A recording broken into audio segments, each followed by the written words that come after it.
ونصلي على رسوله الكريم وبعد. معزز حاضرین و ناظرین، السلام علیکم ورحمۃ اللہ وبرکاتہ.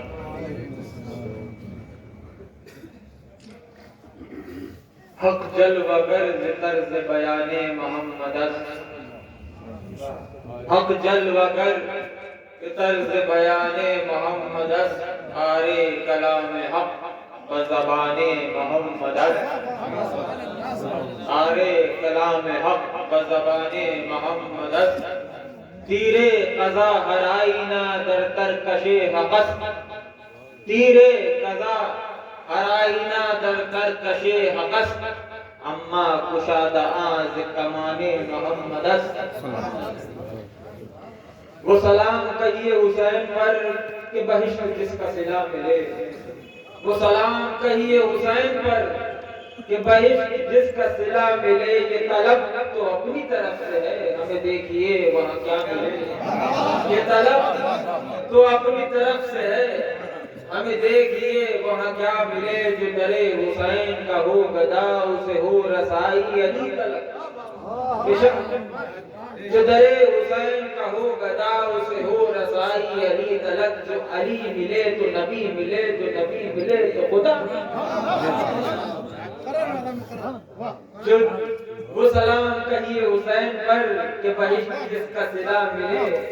آدمیہ یہ طلب تو اپنی طرف سے ہے، ہمیں دیکھیے وہاں کیا ملے. جو درے حسین کا ہو گدا اسے ہو رسائی علی تلک.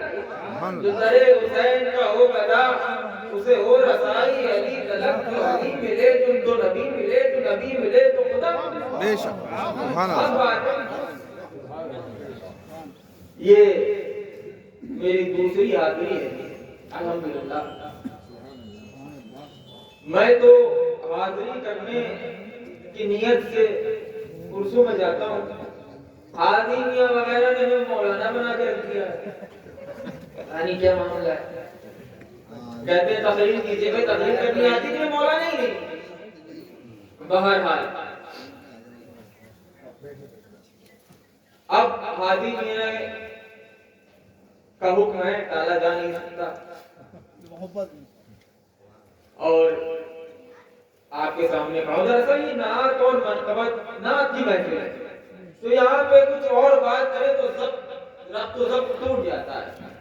تو جب نعت، جب رسول کریم صلی اللہ علیہ وسلم کا جو ذکر ہو تو انہی کا ذکر ہو. وہ جس کے ہجر سے ملا ہے رہزار حیات، اسی کا ذکر چلے اور بار بار چلے، اسی کا ذکر اور بار بار.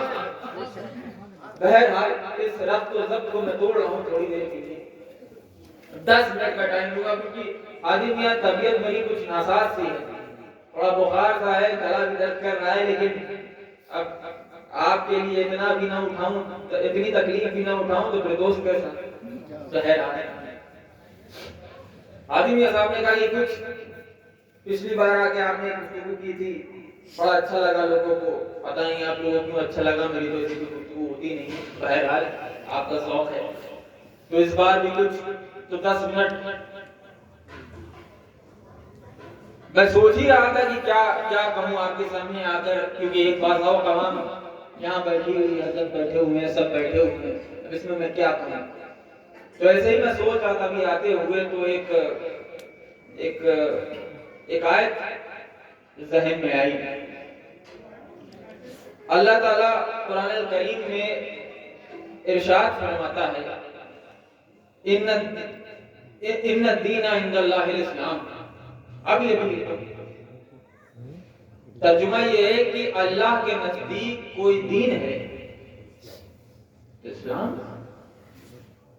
اللہ کے نزدیک ان الدین عند اللہ الاسلام، اللہ کے نزدیک کوئی دین ہے تو وہ اسلام ہے. دراصل دنیا میں اس وقت جتنے بھی نظام اور فلسفہ زندگی موجود ہیں انہیں دین نہیں کہا جا سکتا. کیوں نہیں کہا جا سکتا؟ کیونکہ کوئی بھی نظام، کوئی بھی فلسفے کو دین ہونے کے لیے، دین بننے کے لیے کچھ چیزوں کی درکار ہوتی ہے. سب سے پہلے کہ وہ نظام پوری طرح سے کامل و مکمل ہو، پوری طرح سے مکمل ہونا چاہیے. اور اس کے اندر کیونکہ دیکھیے فضائل پہ تو بہت سی گفتگو ہوتی ہیں، فضائل پہ تو بہت سی تقریریں ہوتی ہیں، ٹھیک ہے. اب ایک بات سمجھ لیجیے، حضور غریب نواز نے انا ساگر کو اپنے کوزے میں لے لیا. اب یہ آپ جان چکے یہ کرامت ہے. اور اسی کرامت میں زیادہ تر ہماری جو اہل سنت والجماعت کی جو گفتگو ہوتی ہے، جو تقریریں ہوتی ہیں، وہ یا اپنے جو پیر حضرات بیٹھے ہیں ان کی کرامت بیان ہوتی ہے یا اور کرامتیں بیان ہوتی ہیں. لیکن ہاں ٹھیک ہے، یہ بھی بات اچھی ہے کہ بزرگوں کی کرامت بھی بیان کرنی چاہیے، اس سے مرتبہ پتہ چلتا ہے. لیکن کتنی کرامت ہے؟ اب کچھ دوسری بات ہے، اب کچھ نئی بات ہے. اہل سنت والجماعت کا یہ سانحہ رہا ہے کہ کوئی نئی بات نہیں ہو رہی، دین پہ بات ہی نہیں ہو رہی. عرس ہوتا ہے، عرس میں ہونا کیا چاہیے؟ عرس میں یہ ہونا چاہیے جو ہو رہا ہے. ہو کیا رہا ہے آج کل عرسوں میں کہ بس چادریں خرید لی، یہاں تو میلہ نہیں لگتا. چلیے اللہ کا شکر ہے. اور تمام عرسوں میں تو میلے لگتے ہیں، میلہ گھومنے کے لیے جاتے ہیں. کہاں خواجہ صاحب کا میلہ جاتے ہیں. میلہ کیا ہوتا ہے بھائی؟ عرس ہوتا ہے. اور وہ عرس ہو کیوں رہا ہے؟ میں اپنے موضوع سے بھٹک گیا ہوں لیکن بات ذہن میں آئی، بھائی عرس ہو کیوں رہا ہے؟ آپ یہاں پہ چادر چڑھانے کے لیے نہیں آئے ہیں، صرف قوالیاں سننے کے لیے نہیں آئے ہیں. یہاں جو صاحب مزار ہے اس کی برکتیں لینے کے لیے آئے. اور برکت ملے گی کیسے؟ صاحب ان کی برکت لینے کے لیے آئے ہیں. اور برکت ملے گی کیسے؟ بس آپ کھڑے ہوں گے برکت مل جائے گی؟ نہیں مل سکتی. ایسی بھیا نہیں کہہ رہا ہوں کہ ابھی پتہ نہیں کیا کیا مل گیا لوگوں کو صرف کھڑے رہنے سے، غلاموں کی طرح کیا کیا مل گیا. بات وہ نہیں، بات یہ ہے کہ صرف کھڑے رہنے سے اور قوالیاں سننے سے برکتیں حاصل نہیں ہونے والی. اس پہ بھی میں آؤں گا، ابھی میں اس موضوع پہ بھی آؤں گا کہ جو محفل سما ہمارے کیا ہوتا ہے اس میں ہے نا، محفل سما ہو رہا ہے، یہ کیا چیز ہے؟ بہرحال تو عرس میں ہم برکت لینے آتے ہیں اور ہدایت لینے آتے ہیں. خوشا مسجدوں منبروں خانقاہیں و دربے ہوا قیل و قال محمد. یہ وہ در ہے جہاں پہ رسول کریم صلی اللہ علیہ وسلم کا قیل و قال بتایا جاتا ہے، سنایا جاتا ہے. اور اگر یہ نہ ملے تو پھر اس خانقاہ میں مت جاؤ. خانقاہ کا کام ہی ہے، خانقاہ کا کام کیا ہے؟ ہدایت بانٹنا نا، اور کوئی کام ہے کہ نہیں؟ اور کوئی کام نہیں، کچھ چلانا کام نہیں، کوئی انسٹیٹیوٹ چلانا کام نہیں ہے. خانقاہ کا کام ہدایت بانٹنا. ہاں کوئی انسٹیٹیوٹ سے ہدایت بانٹے بات الگ ہے. اور ایسا بھی نہیں ہے کہ ہر خانقاہ کے پاس ایک بڑا انسٹیٹیوٹ ہونا بہت ضروری ہے. اگر بڑی غور سے سنیے گا، اگر خانقاہ پہ میں بیٹھا سجادہ نشین صاحب شریعت ہے، علم رکھتا ہے، تو وہ اپنے اندر سب سے بڑا انسٹیٹیوٹ ہے. اسے بہت بڑا علامہ ہونے کی ضرورت نہیں ہے. علامہ ہو جائے، مولانا ہو جائے، بڑی اچھی بات ہے. لیکن اگر صاحب سجادہ شریعت کا علم رکھتا ہو، شریعت کا پابند ہو، حرام اور حلال میں فرق جانتا ہو، نمازوں کے مسائل جانتا ہو، اور تمام جو دیگر روزمرہ کے مسائل ہیں وہ جانتا ہوں، تو وہ خود اپنے آپ میں ایک انسٹیٹیوٹ ہے. کیوں ہے بھئی؟ آج کل تصوف کے ماننے والے تو نہیں رہے، نام لینے والے رہے. آدمیوں کو جو مسئلے درکار آتے ہیں وہ عام مسئلے درکار آتے ہیں، اور آدمیوں کو اس وقت جو ہدایت چاہیے وہ والی ہدایت نہیں چاہیے جو اصحاب صفہ کے پاس تھی. آج ہمیں بیسک ہدایت چاہیے، بیسک سمجھ رہے بات؟ بیسک ہدایت، نماز پڑھو، روزہ رکھو، یہ بیسک ہدایت ہے. اس کو کہتے ہیں بیسک ہدایت. یہاں سے نیو بنتی ہے، اور نیو مضبوط کرنے کے لیے صاحب سجادہ کے پاس اگر یہ تمام علم ہے، یہ پابندیاں ہیں، تو پھر آپ نے جو ہاتھ دیا ہے اس سجادہ نشین کے ہاتھ میں، وہ کافی ہے، وہ آپ کو وہاں تک پہنچا دے گا جہاں تک آپ کی منزل مقصود ہے۔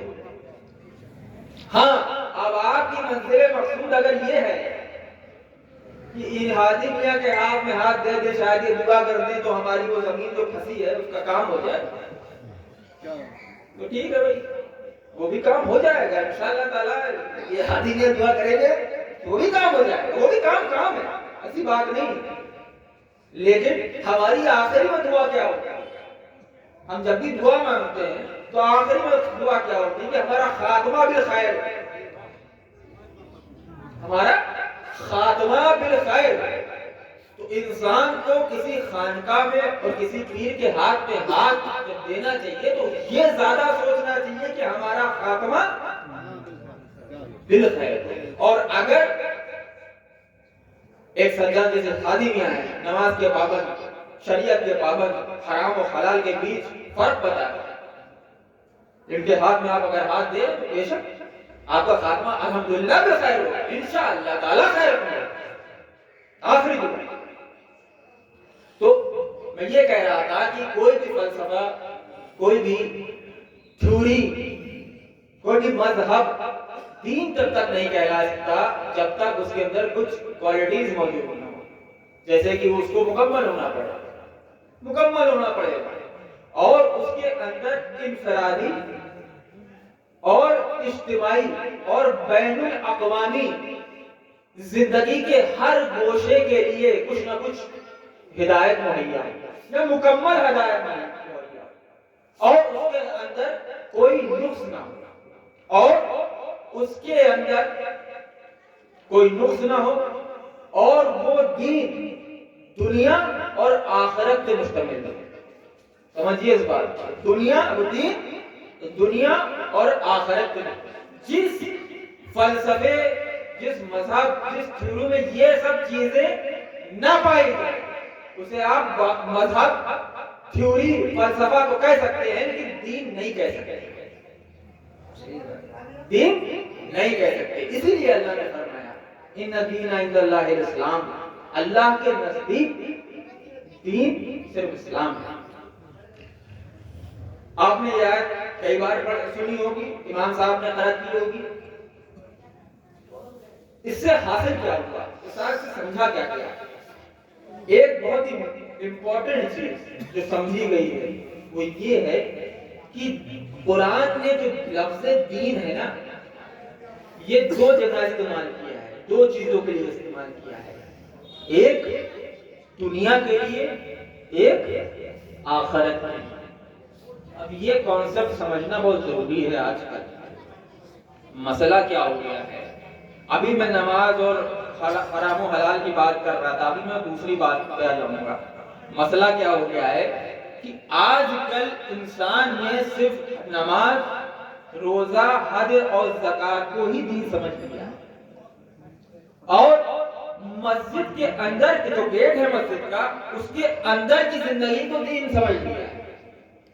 جو مسجد سے کی سیڑھی سے آپ باہر جیسے آپ مسجد کے اندر گئے تو آپ دین میں چلے گئے، تصور یہ ہو گیا، اور مسجد کی سیڑھیوں سے باہر آئے تو دین چلا گیا، ختم دین۔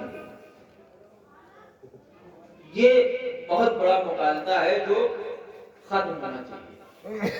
دین اور دنیا، دین اور دنیا یہ چیز ہی غلط ہے، دین اور دنیا نہیں ہے، دین اور آخرت۔ کیونکہ دین کو اگر آپ نے کسی نے یہ سمجھا، کسی نے دین کو صرف آخرت کے اوپر مشتمل کیا کہ دین صرف آخرت کا نام ہے، اس میں دنیا کا کوئی حصہ نہیں ہے، تو اس میں سمجھ لیجئے دین کے ایک بازو کو کاٹ دیا۔ اور جس نے دین کو صرف دنیا کے اوپر مشتمل کیا، اس نے بھی ایک بازو کو کاٹ دیا۔ دین کل ہے، دین جو ہے یہ کل ہے۔ تھوڑی سی سوکھی گفتگو ہے میری، تھوڑی روکھی گفتگو ہے، لیکن یہ کرنا بہت ضروری ہے، سمجھنا بہت ضروری ہے۔ دین جو ہے وہ کل ہے، اس کے دو جزء ہیں، ایک دنیا، ایک آخرت، اور دونوں کو ہمیں لے کے چلنا ہے۔ جو رسول کریم صلی اللہ علیہ وسلم نے جو ہمیں دین کا تصور دیا تھا وہ یہ دیا تھا. رسول کریم صلی اللہ علیہ وسلم کی ایک حدیث مبارکہ ہے, اس میں آپ نے ارشاد فرمایا ہے کہ جہاد میں پائے گئے ہوئے جو گھوڑے ہیں اس کی لید صاف کرنا بھی دین ہے. آپ سمجھ رہے ہیں؟ اور یہاں پہ ہم صرف حج, زکات اور ان تمام چیزوں کو صرف دین سمجھ لیا, ان چیزوں کو دین نہیں سمجھا. جب ہم وضو کرتے ہیں تو ہم یہ بات دیکھتے ہیں کہ کوہنی یہاں تک دھلی ہے کہ یہاں تک دھلی. بھیا یہاں تک دھلی ہے, کوہنی نہیں دھلی, تمہارا وضو نہیں ہوا, مسح نہیں کیا, ارے وضو ہی نہیں ہوا. جب ہم انتقال کسی کا ہوتا ہے اور کمرے کے اندر مردے کو لٹایا جاتا ہے تو بڑے لوگ آگے کہتے ہیں کہ بھائی اس کا وہ سر ایسے کرو, ایسے باندھو, ایسے صحیح نہیں ہے. سب کو پتا ہے یہ دین ہے. اور جب لین دین کرتے ہو تو دین کہاں جاتا ہے یہ بتائیے. وضو کے تو آپ کو سارے ارکان پتا ہے, لین دین میں دین کیا کہہ رہا ہے یہ کیوں نہیں پتا. آپ کو مردہ کیسے اس کو دفن کرنا ہے اور غسل کرنا ہے, بڑی آپ کے پاس تو شادیاں ہیں, آپ بتائیں گے ایسے نہیں ایسے نہیں. آپ کی بیٹی اور بیٹے کی شادی ہوتی ہے اس وقت دین کہاں چلا جاتا ہے آپ یہ بتائیے,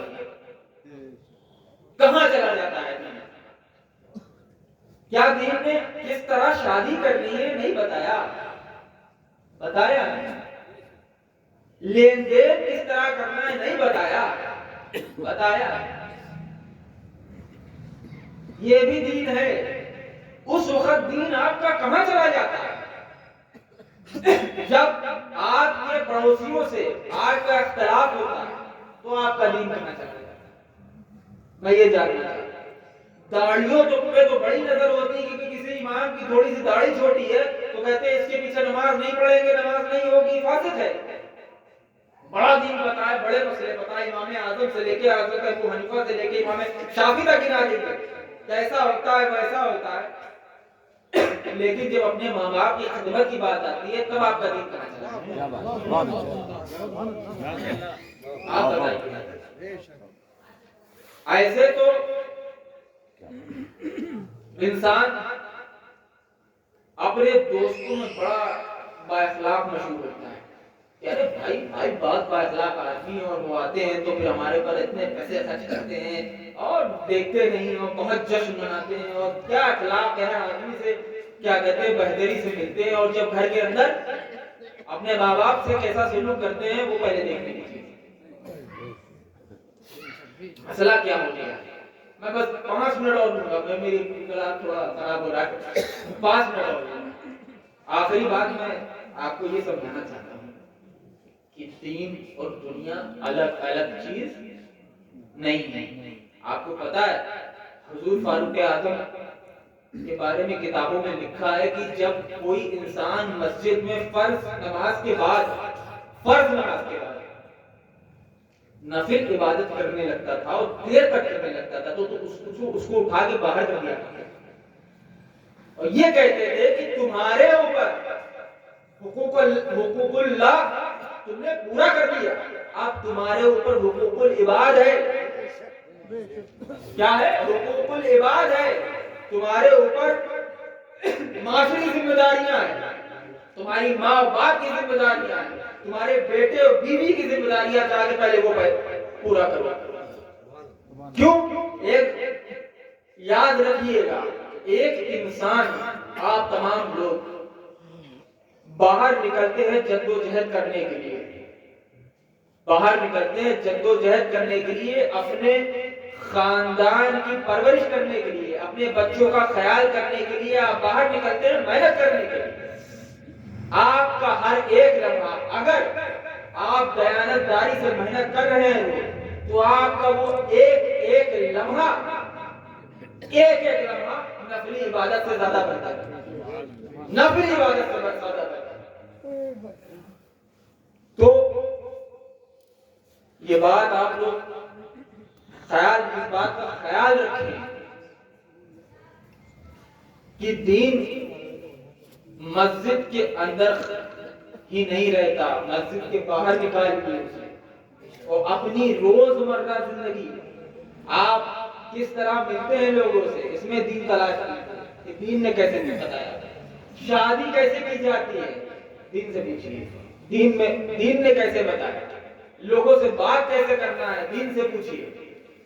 سب کچھ پورا کا پورا نصاب، مکمل نصاب کیا کہتے ہیں آپ کے لیے مہیا کر دیا ہے۔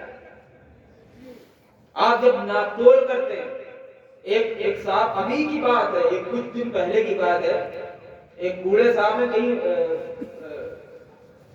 عرب کنٹری میں کہیں تھے، تو میں نے ویڈیو دیکھی تھی، تو وہ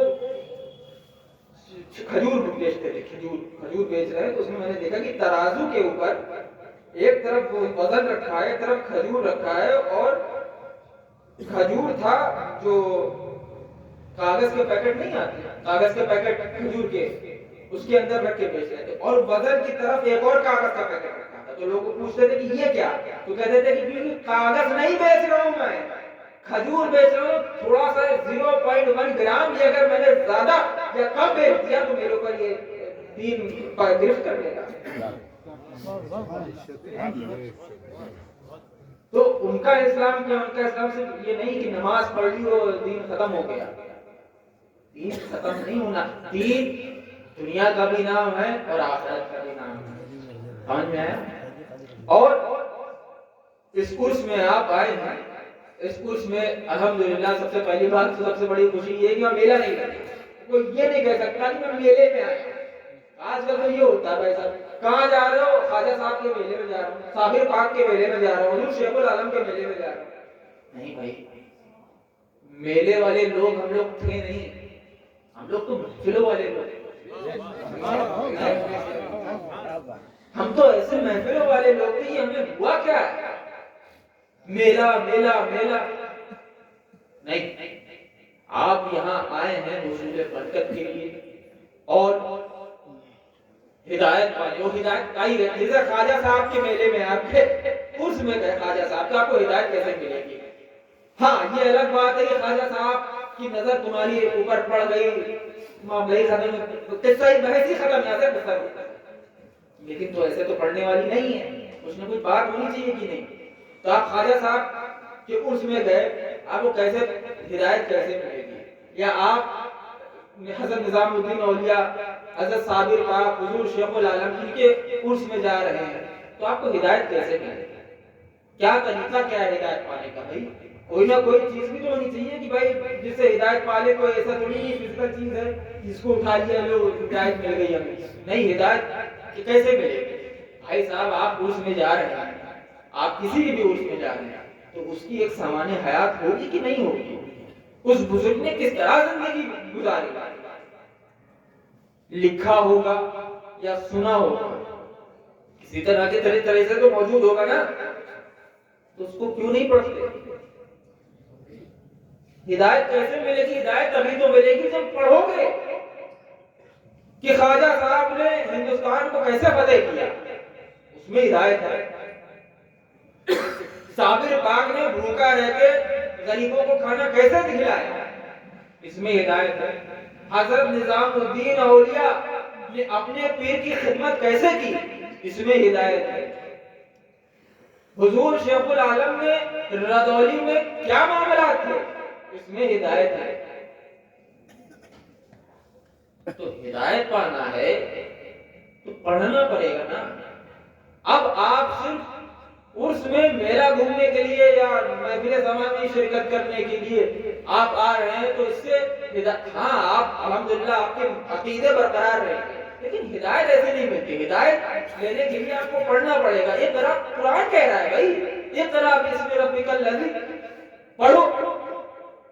تو اب پڑھنے کے لیے قرآن ہے، قرآن کے بعد احادیث ہے، احادیث کے بعد صحابہ کا عمل ہے، تابعین کا عمل ہے، تبع تابعین کا عمل ہے، اور الحمدللہ سب قلم بند ہو چکا ہے، کتابیں رکھی ہوئی ہیں، دیمک لگ رہی ہے، آپ لوگ پڑھو تو بھائی۔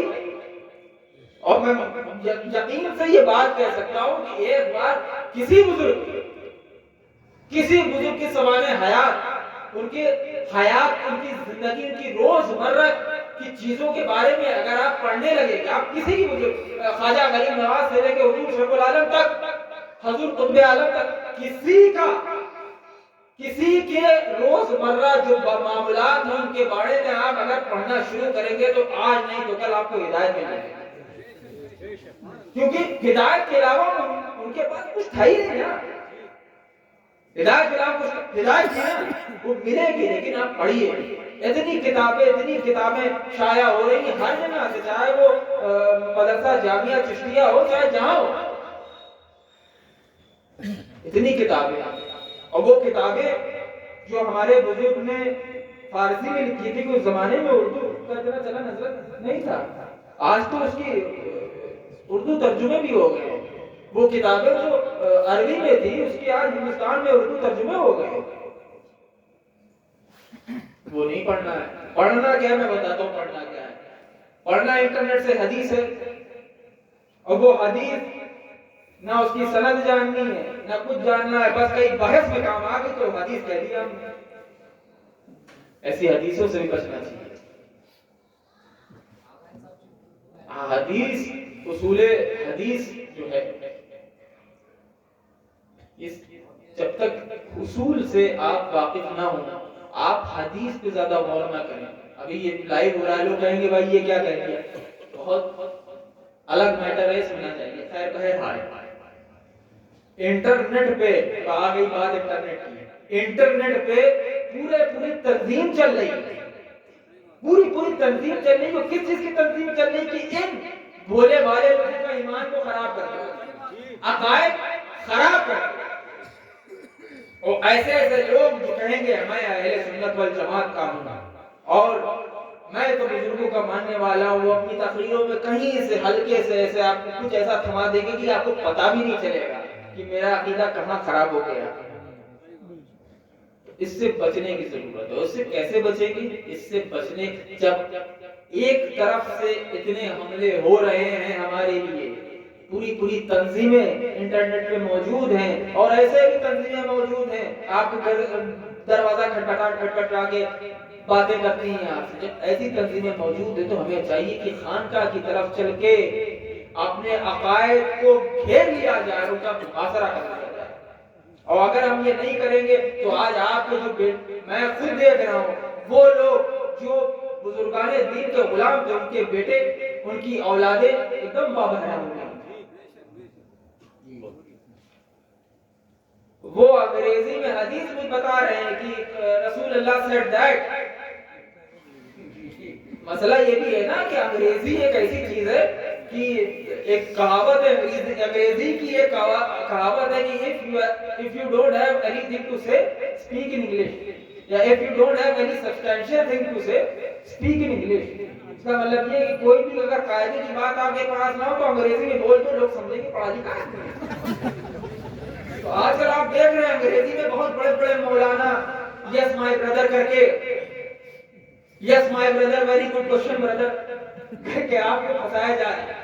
اس میں کیا کہتے ہیں، پھنسنے کی ضرورت نہیں ہے، آپ کو اور زیادہ دین، ایک چیز اور میں دیکھوں گا، آپ کے بزرگوں نے جو دین آپ کو سکھا دیا وہ آپ کے لیے مکمل، آپ کو اور آگے کوئی چیز پڑھنے کی ضرورت نہیں، بس اپنے بزرگوں کا دامن تھامے رہو، بزرگوں نے جو باتیں لکھی، جو کتابیں لکھی، اس کو پڑھتے رہو، تمہارا دین مکمل ہے۔ کسی انگریزی والے مولانا یا کسی فلانا پاکستان کے مولانا کو پڑھنے کی تمہیں یا سننے کی ضرورت ہے نہ رہی ہے۔ یہ ریل اور انسٹاگرام، یہ کہنا پڑ رہا ہے مجھے، یہ ریل اور انسٹاگرام کے جو 10 سیکنڈ کے مولانا ہے نا، انہیں آپ بلاک فرما دیں اور اپنے بچوں سے کہیں کہ بیٹا ان مولاناؤں کو بالکل نہ دیکھیں۔ حضرت میں جو دیکھ رہا ہوں، میں اس وقت یہ بات کر رہا ہوں کیونکہ میں دیکھ رہا ہوں 10 سیکنڈ کی ریلز چل رہی ہیں، اس میں ایک سے ایک نہایت ہی ایسی چیزیں جس سے آپ کا ایمان، آپ کے رسول کریم صلی اللہ علیہ وسلم کی جو آپ کی ادب ہے ایک دم ختم کر دے رہا ہے۔ کوئی جمیل ہے تو کوئی فلاں ہے تو کوئی طارق ہے تو کوئی مسعود ہے، پتہ نہیں کون کون، کوئی نائک ہے تو کوئی کھل نائک ہے، ان کو سننے کی ضرورت ہی نہیں ہے۔ آپ لوگوں کو جو یہاں لوگ بیٹھے ہیں، جو مجھے سننا اس کے مطلب نہیں، اس وقت جو یہاں بیٹھے ہیں لوگ، جو ایک خانقاہ کے در پہ بیٹھے ہیں، ان کے چھاؤں میں ایک بزرگ یہ آرام فرمائے. آپ لوگوں کو کچھ کرنے کی ضرورت نہیں میرے بھائی. اور آپ لوگ تو سمجھ گئے اپنے بچوں کو اپنی اولادوں کو یہ سمجھائیں اور ان کو صحیح تعلیم دے اور وہ خانقاہوں کی طرف. وہ خانقاہیں جو آپ جانتے ہیں کہ یہ خانقاہیں حق میں ہیں, ان خانقاہوں کی بات کرنا. آج کل جو حال ہو گیا ہے, اب اگر اس پہ بیان حاضر میں کرنے آ جاؤں گا تو پھر آدھا 1-2-3 گھنٹے لگ جائیں گے. اب مجھے یہی بہتر ہے کہ میں اب مائک چھوڑ دوں. آخری بات یہ کہ آپ اپنے آپ کو بھی محفوظ رکھیے اور اپنے بچوں کو, اولادوں کو اس بات پہ کیا کہتے ہیں غور کیجئے کہ میرے بچے کیا دیکھ رہے ہیں اس وقت انٹرنیٹ پہ, اس چیز پہ کون سی ریل دیکھ رہے ہیں, کون سے مولاناؤں کو اسکرال کر رہے ہیں. اس پہ نظر رکھنے کی ضرورت ہے, ورنہ کب آپ کا تو الحمدللہ کچھ ہونے والا نہیں ہے انشاءاللہ تعالی. آپ لوگ اس خانقاہ میں ہیں, اس خانقاہ میں بیٹھتے ہیں, اس خانقاہ کی ہوائیں کھاتے ہیں. آپ صحیح ہیں, لیکن آپ کے بچے, آپ کی آنے والی جو جنریشن ہے, ان کا دین, ان کا مذہب, ان کا عقیدہ ہو جائے گا انشاءاللہ تعالی. اللہ سے دعا ہے کہ ہمیں اللہ کے مکمل دین پہ چلنے کی توفیق عطا فرمائے. وآخر دعوانا الحمدللہ رب العالمین.